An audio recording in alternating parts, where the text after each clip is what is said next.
예, 진짜 세월이 빨라요. 벌써 5월입니다. 5월은 가정의 달이고 또 5월의 첫 주는 한국에서는 어린이 주일로 이렇게 지키죠. 그래서 오늘은 특별히 우리의 자녀들에 대해서 좀 생각해 보고 또 주님께서 우리 부모들에게 어떤 책임을 맡겨주셨나 하는 걸 여러분들과 함께 나누어 보려고 합니다.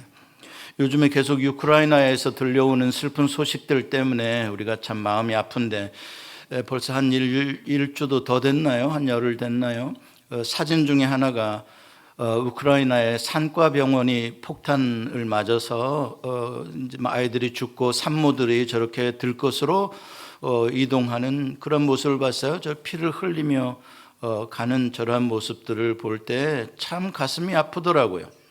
그런가 하면은 또 어떤 사람 이야기는 돈바스 우크라이나의 동부에서 이제 서쪽 폴란드까지 이제 피난민이 돼서 떠나는데 무려 1600km를 버스를 타고 아이를 데리고 떠나는데 그 남편과는 생이별을 하는 거예요. 남편은 이제 자원 입대 전쟁터로 갔는데 이제 폴란드에서 이제 기자가 인터뷰를 그 가족을 하는데 아이가 남편이 이제 아빠가 보고 싶다는 거죠. 이제 아직 생사를 정확하게 모르는 그런 아픔들을 보았습니다. 유독 이렇게 우크라이나의 전쟁이 우리들의 가슴을 아프게 하는 것은 우리도 6.25라는 전쟁을 겪어본 세대들이 엄연히 지금 살아있잖아요. 얼마나 전쟁이 비참한 것인지를 우리도 경험했고 수많은 전쟁 고아들 부모를 잃고 또 아니면 이별하고 생이별하고 부모를 찾아 아이를 찾아 그렇게 고통스러운 이야기들이 우리 주변에서 얼마든지 들었던 이야기들이기 때문에 더 그렇습니다. 이렇게 전쟁이 일어나면 젊은이들도 많이 죽고 모든 사람이 힘들지만 특히 예수님이 오늘 말씀하시듯이 이렇게 임산부들, 젖먹이는 아이가 있는 엄마들 그런 사람들에게는 이루 말할 수 없는 고통이죠.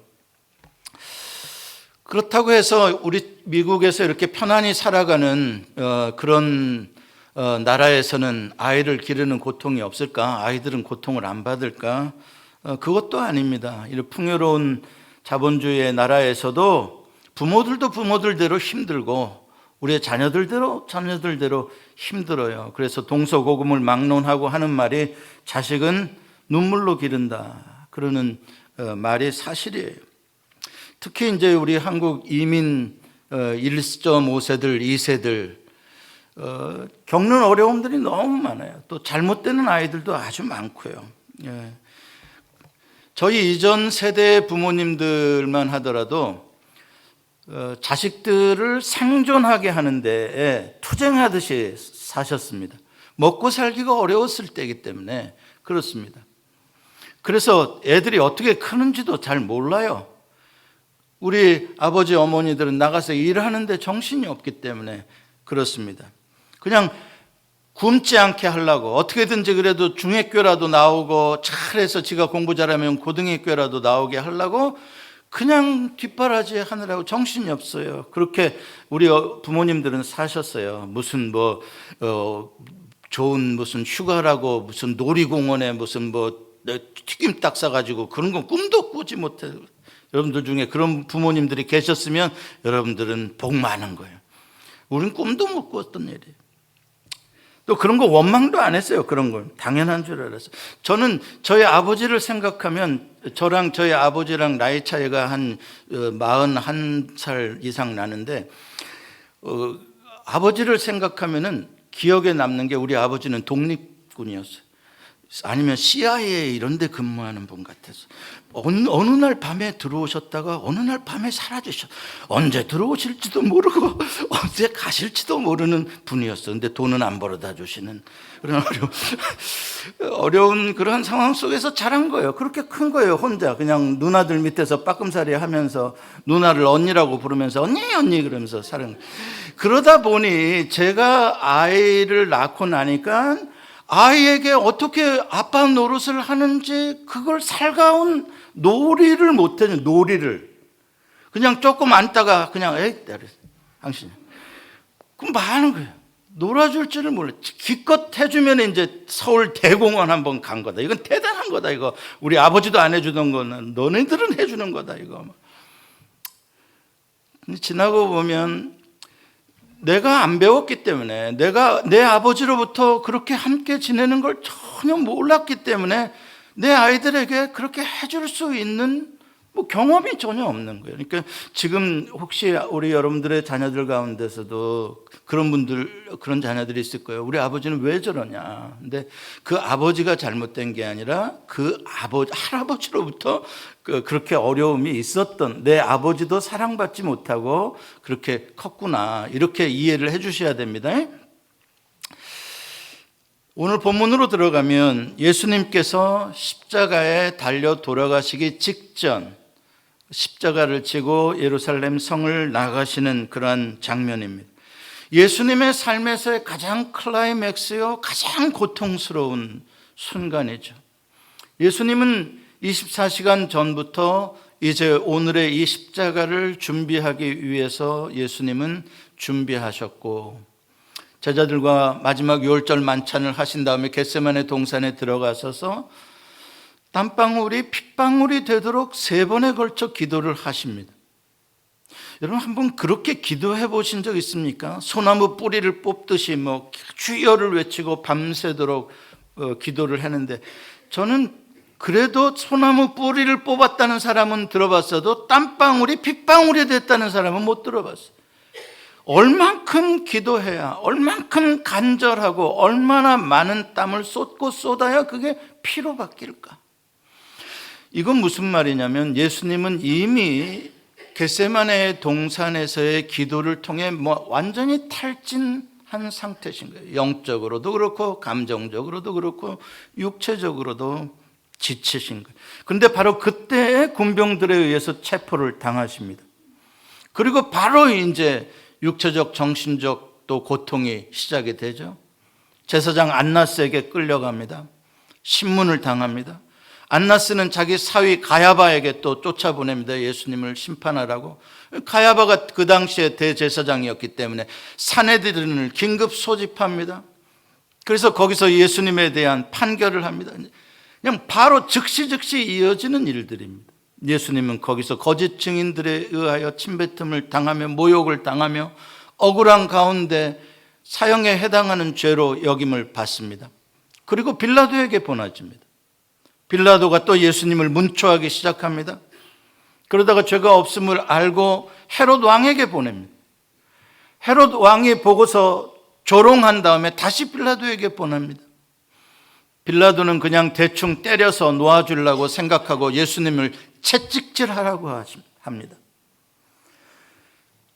우리가 예수님의 그 패션 오브 크라이스트 영화에서 아주 리얼하게 그 장면을 봤습니다만, 그 채찍 끝에 뭐가 쇳덩어리 무슨 발톱 같은 게 살을 긁어내는 채찍질, 피가 그냥 낭자하게 흐르는, 진액이 다 쏟아지는, 그리고선 지금 이제 최종적으로 십자가형을 받고 예수님의 몸무게 정도 나가는 그 십자가를 지고 지금 걸어가시는 겁니다.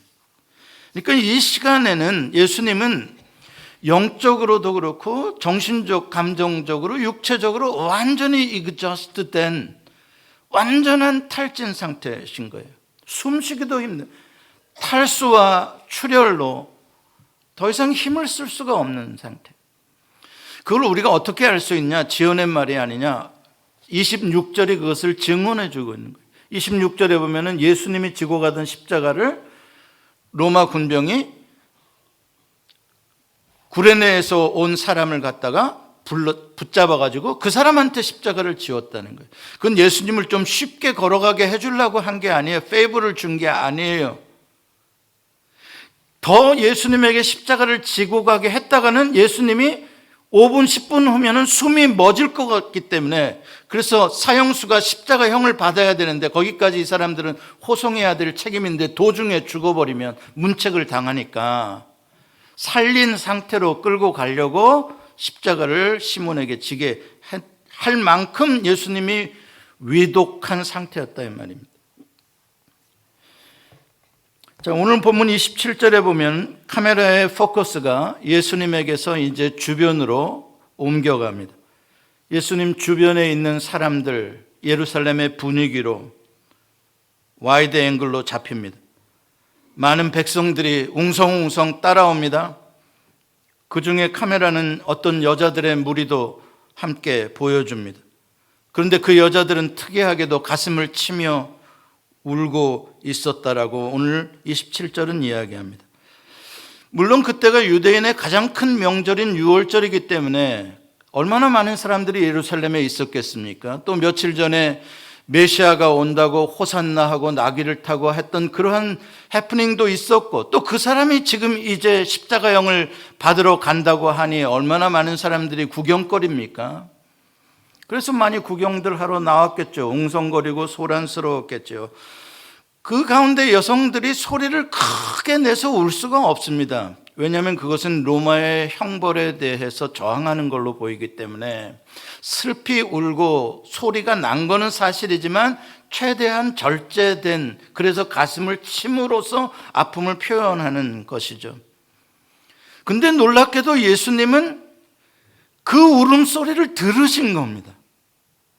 왜 놀랍게도라고 말을 하겠습니까? 정상적인 상태에서라면 들을 수 있겠죠. 그런데 지금 예수님은 자기 몸 하나 가눌 수도 없을 만큼, 눈도 뜰 수 없을 만큼 지금 힘든 상황이지 않습니까? 그런데 그 여성들의 가슴을 치고 우는 소리가 예수님의 귀에 크게 들리는 것입니다. 예수님 모든 걸 멈추시고 그 자리에서 돌이켜 그 여자들을 바라보십니다. 그들을 향해 얼굴을 드십니다.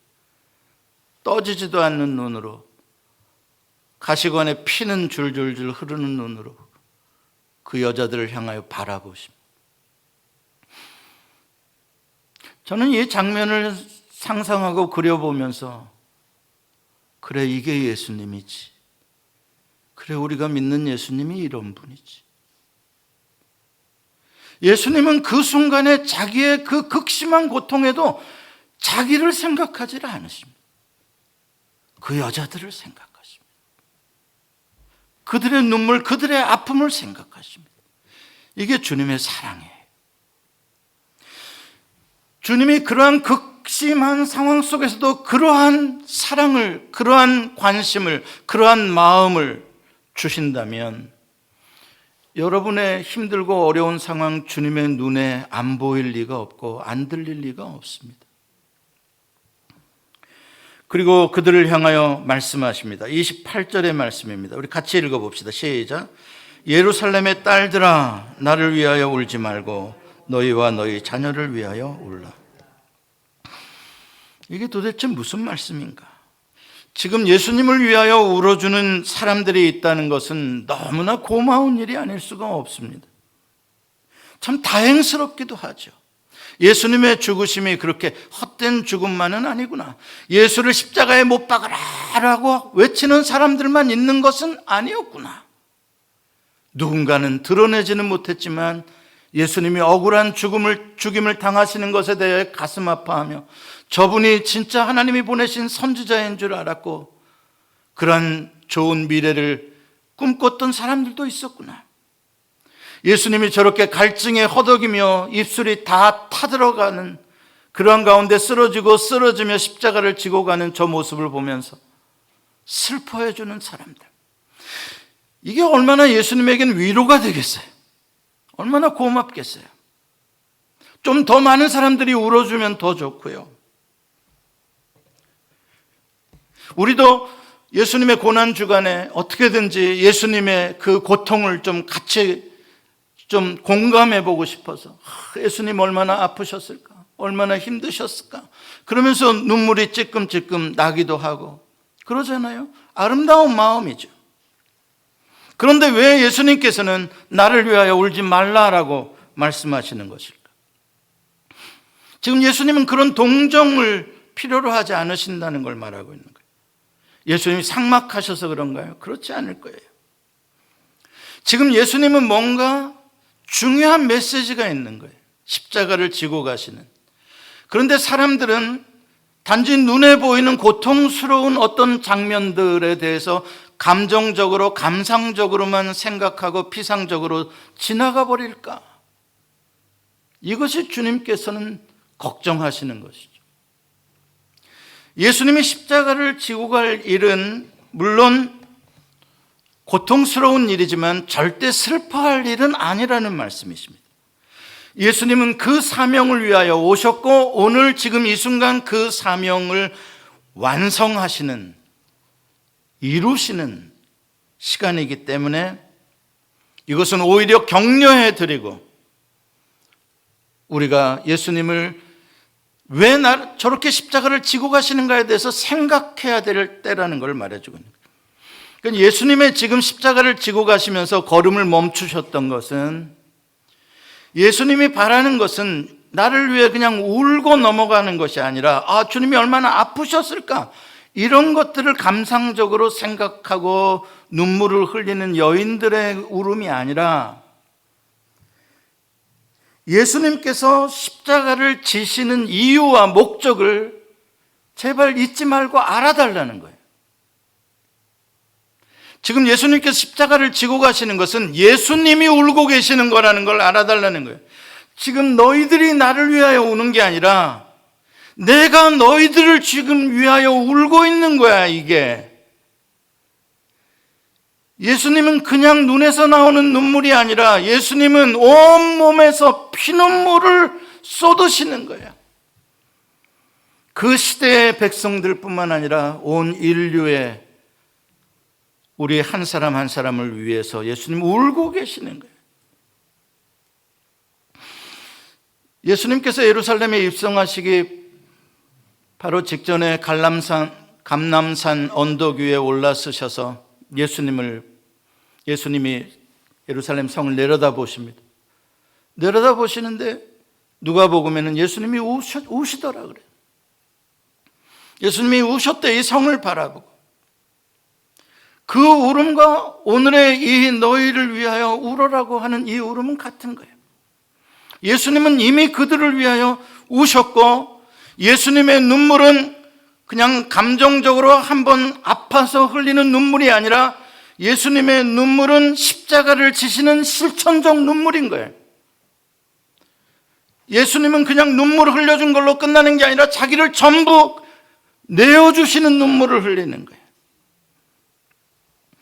예수님이 지금 그렇게 온몸에서 피눈물로 땅을 적시며 걸어가시는데 그걸 모르고 여성들이 예수님을 위하여 울어주신다니. 그렇죠? 자, 그렇다면 예수님은 왜 그렇게 우셨을까? 피눈물로. 너무나 쉬운 이유죠.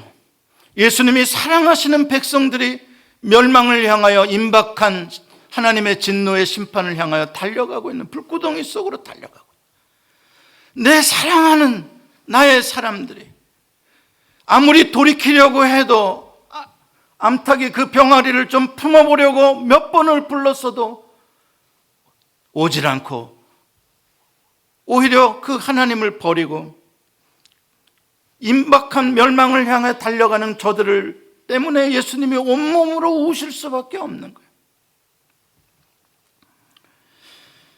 하나님은 예루살렘 지도자들의 죄악이 하늘에 닿아 하나님께서는 예루살렘을 심판하기로 작정하셨습니다. 그 심판은 무서운 심판일 것입니다. 그래서 하나님께서 마지막으로 보내신 선지자가 예수 그리스도이십니다.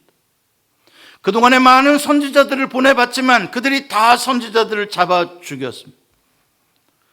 그리고 이제 내 아들을 보내면 이 포도원 농부들이 내 아들은 존경하리라. 그런데 포도원 농부들이 이 사람은 상속자이니 이 사람을 죽여버리면 이게 다 우리 것이 되지 않겠느냐 그러고 오히려 그 아들을 잡아 죽였다는 예수님의 비유의 말씀대로 예수님마저 죽여버리고 하나님께로 돌아가지를 않은 거예요.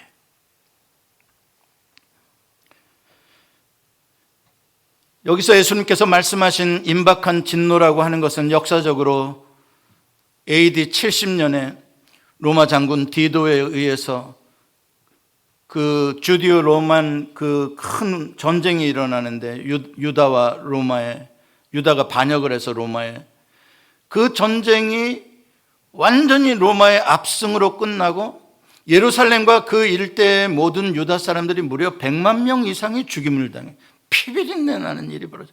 언제요? 예수님이 십자가에 달려 돌아가신 후 한 세대가 지난 후, 너의 자녀들 한 세대가 지난 후에 일어날 임박한 일인 거예요. 지금 온고잉 되고 있는 하나님의 심판이에요. 물론 이것은 종말론적으로 보면 예수님의 재림과 하나님의 완전한 그때의 불로서 내리는 심판에 대한 예수님의 말씀이기도 하는 것이죠. 왜 예루살렘이 이렇게 멸망하게 되었는가? 물론 백성들의 죄도 있겠지만, 로마의 폭력적인 그런 것도 있겠지만, 그러나 하나님께서 예루살렘을 심판하시는 것은 예루살렘에 있는 하나님의 백성들의 죄악과 무엇보다도 그들을 인도하고 가르쳐야 될 목자가 된 종교 지도자들의 죄악 때문입니다. 종교 지도자들이 하나님을 무시하고 자기네들의 배를 불리고 백성들을 미혹하고 로마의 앞잡이 노릇을 하는 정치꾼들, 힘없는 자들의 땅을 빼앗는 부자들, 그들이 하나님의 율법을 무시하고 연약한 자, 과부와 고아를 돌보지 않고 가난한 자들을 핍박하고 착취했기 때문에 하나님께서는 그들을 심판하시는 거죠. 예수님께서 그래서 예루살렘 성전에 들어오셔서 제일 먼저 성전으로 들어가셔 거기 있는 것들을, 더러운 것들을 다 청소하시며 하신 말씀이, 하나님이 기도하는 집으로 세운 하나님의 집을 너희들은 강도의 소굴이, 센터 오브 강도로 만들었다. 그게 예루살렘의 현실인 거예요. 며칠 전 러시아 정교회의 총대 주교라고 하는 사람이 아주 근사한 성당에서 부활절 미사를 집례한 후에 그 미사에 참석한 푸틴 대통령을 축복해 주는 사진이 언론에 보였어요. 그리고 러시아의 승리를 기원해 주는 미사였다는 거예요.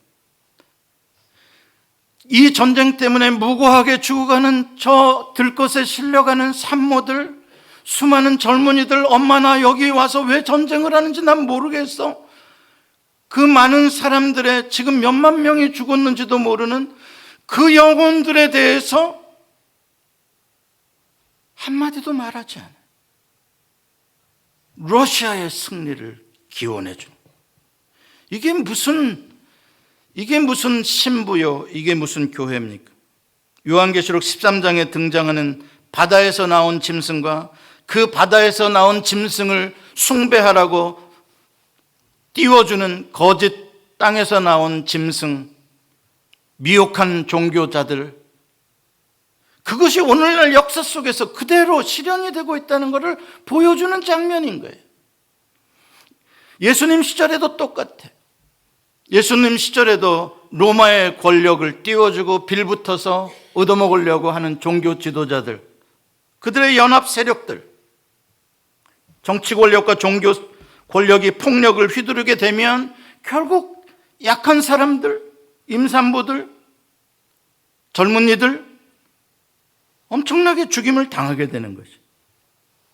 이러한 엄연한 역사적 현실 앞에 오늘날 한국의 큰 교회들과 교회 지도자들이라고 하는 사람들, 미국도 마찬가지고요, 내 모습을 보면서 걱정하지 않을 수가 없어요. 이들이 점점 땅에서 나온 짐승의 모습을 닮아가고 있는 거예요. 땅에서 나온 짐승들은 이렇게 가난하고 연약하고 힘들고 고통당하는 사람들을 못 본 채 합니다. 애곡을 해도 울지를 않아요. 피를 불어도 춤추지는 않고요. 이게 전형적으로 가짜 종교 지도자들의 모습입니다. 예수님께서 선한 사마리아인의 비유를 할 때 말씀하셨죠. 강도 만나서 피를 흘려 죽어가는 사람이 있는데 제사장이 그냥 지나가 버려요. 이러한 가짜 종교 지도자들은 이 세상이 얼마나 타락하고 있는지, 음란한 문화가 얼마나 판치고 있는지, 폭력 문화와 물질 만능주의와 이 자본주의의 폭력성과 언론의 폭력성들에 대해서는 말하지 않아요. 정치인들이 대낮에 그런 짓을 하고 큰 돈을 벌어도 그것에 대해서 눈 감아줘요. 그리고 오히려 그들을 위해서 기도해 주고요. 이게 바로 오늘날 우리가 살아가는 세상의 모습이고 앞으로 장차 우리의 자녀들이 살아가야 할 세상의 모습입니다. 미래에.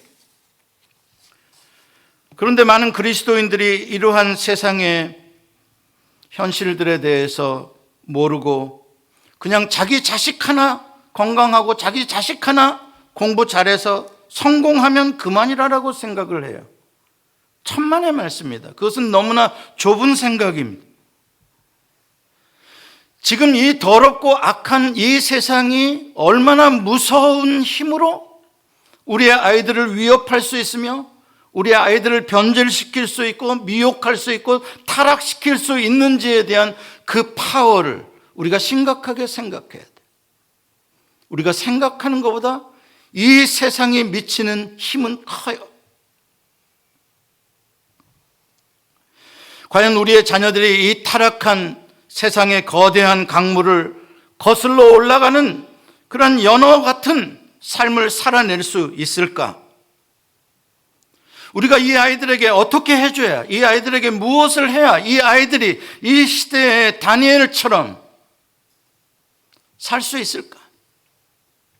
요셉처럼, 에스더처럼 자기의 정체성을 가지고 오직 하나님만을 섬기며 그러면서도 이 세상의 지도자의 역할들을 감당해낼 수 있을까? 여러분, 다니엘은 아시는 대로 바벨론 황제가 주는 좋은 것들을 다 거부했던 사람이에요. 그렇지만 그를 뭐라고 할 수 없었던 건 너무나 탁월한 실력이 있는 거예요. 영성이 뛰어나고 모든 지식에 능통한 거예요. 할렐루야. 멋있는 거예요. 그러니까 그가 하나님을 그렇게 잘 섬기는 것 알고 그를 없애고 싶어도 못 없애는 거예요. 저는 우리의 아이들을 이렇게 기르기를 원하는 것입니다. 이 세상과 타협해서 한자리 해먹는 애들이 아니라 이 세상과 타협을 하지 않았는데도 하나님이 세워주는 아이들, 그렇게 실력 있는 아이들, 자기의 정체성이 분명한 아이들, 얼마나 멋지냐고요. 이거를 누가 이런 아이들로 만들겠습니까? 이건 부모님들이 눈물로 기도해야 되는 일이에요. 부모님들이 고민하고 아파하고, 그래 오늘 주님이 그 말씀을 하요 너희의 자녀들을 위하여 울라. 이거 심각하다 지금 이거. 여기에 우리 그리스도인의 가정과 이민교회가 존재하는 중요한 목적이 있습니다. 왜냐하면 자녀를 양육하는 것은 교회만의 목도 아니요 그리스도인 가정만의 목도 아니요 우리 주님은 이 두 기관을 통해서 연합으로 우리의 자녀들을 신앙으로 잘 양육하기를 원하시는 거예요. 이 두 기관이 잘 밸런스를 맞추고 상호 협조적으로 돼야 되는 거예요. 세상이 많이 변했다고 말씀드리잖아요. 이제 돈만 벌어다 주고 애들 먹고 싶은 거 사주는 것으로 끝난 세상이 아니에요. 그냥 좋은 차 타게 해주고 좋은 집 살게 해주고 따뜻하게 해주면 됐지. 이놈들 뭘 바래. 공부나 해. 이게 아니라는, 이 세상이 바뀌었어요. 이제 시간을 투자해야 되고 아이들과 진지한 대화를 나눠야 될 때가 된 거예요. 너 커서 뭐 될래? 이런 것만 하지 말고 세상의 문화와 세상의 정치와 세상의 경제에 대해서 두루두루, 왜 아이들이 그 속에서 지금 살아가고 있으니까 어떻게 크리스찬으로 그것을 바라보고 해석해야 되고 우리는 우리의 정체성, 우리의 가치관으로 살아갈 수 있는지에 대한 대화를 부모님들이 해줘야죠. 그런 건 다 교회 가서 목사님한테 물어봐. 그러면 안 된단 말이에요. 같이 해야 된다. 우리 아버지도 그렇게 말씀하셨는데 교회 오니까 목사님도 그렇게 말씀하시네. 이게 맞아떨어져야 된다 이 말이죠. 그러기 위해서는 아이를 붙잡고 기도 많이 해야 돼요. 기도 많이 하고 같이 기도하자고 해야 되고, 그리고 아이들에게 무엇보다도 모범이 돼야 돼요. 아이들은 아시죠? 요새는 말로 안 길러지는 거 아시죠? 옛날에는 윽박 지르는 게 먹혔어요. 우리 때만 해도 잘 먹혔어. 눈 한번 크게 뜨면 그냥 말 쫙 들었어. 요새 애들 그런 애들이 어디 있습니까? 요새 애들은 다 자기들이 보고 듣는 부모의 모습을 보고 가는 거예요. 요즘은 그렇게 변했어요, 세상이. 그러니까 우리가 너 자신을 위하여 울라라는 게 그거예요. 지금 너를 보고 네 자식이 뭘 배우겠냐? 너 그거 심각하게 생각해 본 적이 있느냐? 거기서 눈물이 안 나냐 말이야. 뿐만 아니라 교회의 역할도 중요해요. 물론 이민교회는 1세대들의 고통을 돌봐줘야죠. 위로해주고 격려해줘야죠. 이민 1세대들이 힘들잖아요. 여러분, 그런데 절대로 우리가 착각해서는 안 되는 게 이민 1세대들 부모들의 고통보다 절대 여러분들의 자녀들의 고통이 적지 않다는 걸 알아야 돼요. 힘든 거예요. 말을 할지 몰라서 그렇지. 이 거대한 이 오염된 폭력의 문화 속에서 우리 아이들이 살아내야 되는데 얼마나 힘들겠어요. 그래서 우리 이민교회는 우리의 2세들을 위한 교육에 우리의 마음을 더 써야 돼요. 그래서 우리의 자녀들이 교회를 출석하는 걸 즐겁도록 만들어줘야 돼요. 우리 아이들을 교육하는 방법 중에 요즘에 교육학에서 제일 많이 쓰는 방법이 fun입니다. fun. 뭐든지 재밌게 만들어줘요. 그래서 요즘에 그림책들도 아이들 영유아기 때 보는 그림책들도 fun하게 만들어줘요. 다 입체적으로, 음향으로 재밌게 만들어줘야 돼요. 놀잇감이고 뭐고 다 재밌게. 교회 오는 것도 마찬가지예요. 이제 옛날에는 막 협박하면 나왔는데 이제는 안 그렇다니까요. 즐겁게 해줘야 돼요. 또 좋은 교역자들이 마음껏 사역할 수 있도록 자꾸 격려해 주세요. 와, 목사님, 전도사님 최고입니다. 우리 아이들이 너무 좋아합니다. 격려해 주세요. 그리고 우리 아이들이 교회에 와서 여기서 안전하고 편리하게 활동할 수 있는 공간을 충분히 제공해 줘야 돼요. 왜냐하면 아이들이 세상에서 살아가는 공간이 너무나 좋기 때문에 교회에 와서도 그에 버금가는 정도의 공간이 있어야 돼요. 교실도 쾌적해야 되고 아이들이 노는 놀이터도 깨끗하고 안전해야 되고 운동장도 평평하고 마음껏 축구도 할 수 있어야 되고, 그렇죠? 필요한 도구들을 잘 준비해 줘야 되는 거예요. 이런 일들에 대해서 관심을 갖고 우리가 기도를 하고 열심을 내는 게 울어주는 거라 이 말이에요. 그냥 눈물 한번 흘린다고 우는 게 아니라 우리는 이걸 실천해야 되는 거예요. 실제로 이 아이들을 위해서. 지금 우리 교회는 안수집사회가 중심이 되어서 장로님들과 함께 넥스트 제너레이션을 위한 건축 프로젝트를 준비하고 있는 중입니다. 아마 조만간 여러분들에게 프레젠테이션을 하게 될 걸로 알고 있습니다. 우리의 바람은 그렇습니다. 이 애틀랜타 지역에 있는 청소년들과 우리 어린이들이 한번 와보고 싶은 교회를 우리가 준비해 놓자. 내적으로 실력 면에 있어서도 내용 면에 있어서도 우리가 준비를 하고 외적으로도 그런 공간이라든지 시설이라든지 이런 것들도 와서 유익할 수 있도록 갖춰보자. 그리고 이러한 것을 이번 하나의 프로젝트로 끝내는 게 아니라 앞으로 지속적으로 여기에 우리의 관심과 우리의 기도와 우리의 물질을 투자하자. 이러한 마음으로 추진을 하려고 하고 있습니다. 앞으로 여러분들도 이것이 우리에게 준 중요한 사명이다 생각하시고 그냥 감정적인 눈물이 아니라 우리의 온몸으로 아이들을 위해서 수고해 주는 그런 눈물을 흘려보기를 원합니다. 기도하시겠습니다.